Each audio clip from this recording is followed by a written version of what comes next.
I think to answer this question, we actually have to look at the cultural aspect of India.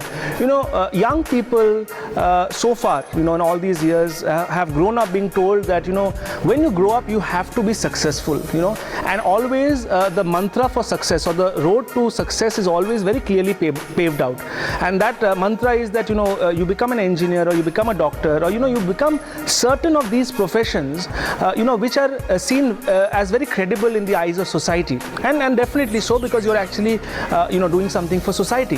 However, I think today not only do students and young people have so much more options and exposure, but there's also a very strong demand from young people that there is a saturation of some of these professions.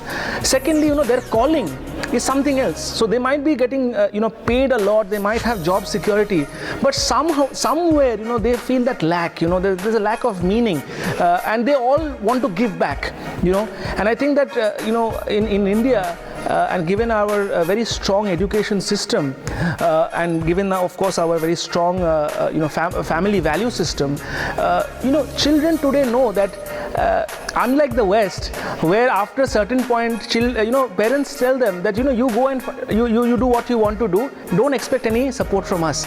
I think in India the beauty is that the children still know that even if I'm not able to do it or find a job for 2-3 months, or even if I have to sit at home for a few months, my parents will take care of me, or my friends will take care of me. So I think that is really a beautiful part of Indian culture, that the social support or the support networks that are there probably becomes like a kind of a cushion for young people to or gives them this option that even if I'm not able to get into the mainstream, I will still be able to survive, and I will still there will be support for me to actually find my space, find my calling, etc. Having said that, I think today young people or India today, or the new India, is really buzzing with energy. Young people have actually gotten tired of this. Also, there is no sort of stability. Earlier we had our parents and grandparents who really prided in saying that we have been working with this company for 30 years, 40 years, and we have remained the same.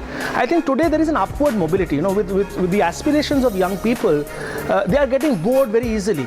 Okay, and they really see. So there is a very high level of consciousness among young people today. This is a lot of people say that young people are only interested in they're very selfish. They're only interested in themselves. I completely disagree with that.